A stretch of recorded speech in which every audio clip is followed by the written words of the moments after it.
GP Bangerz.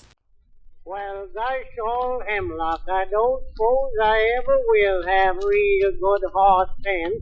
I was down to the county seat and a feller sold me a Billiken. He said it was the god of things as it ought to be, and as long as I had it, I'd always have good luck. Well, I brought it home and showed it to Nancy, and Nancy said she wouldn't let the ugly little critter come in the house, and that I was getting to be a regular heathen idolater.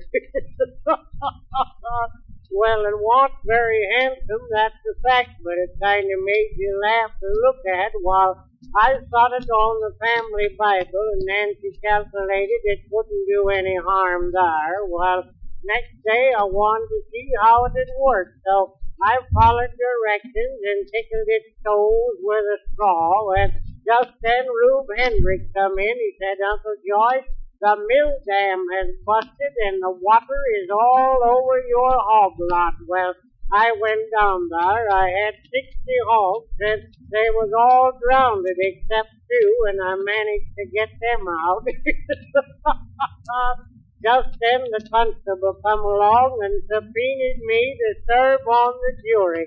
Just at a time when I was too busy getting my crops in, I didn't know what to do. Well, I was getting a little mite riled when Jim Lawson come along. He said, Uncle Joyce, the hired hand let your horses run away and mashed the wagon all to pieces and broke his leg, and they're bringing him home. Where are you going to put him? Well, we put him in the spare room and called the doctor, and I went after the horses, and just as I was getting back home, by gosh, the barn was on fire.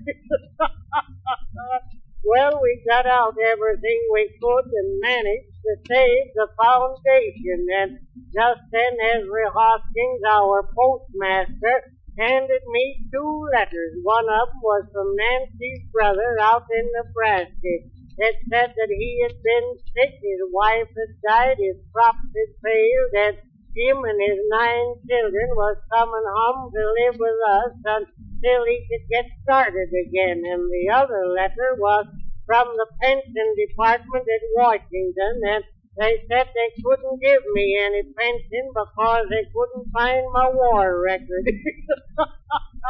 Well, I was so gosh darn mad. I went in the house and I got that Billiken and I throwed it down the well, and by gosh, next day the well went dry and we've been hauling water from the creek ever since. Gosh darn a Billiken anyhow.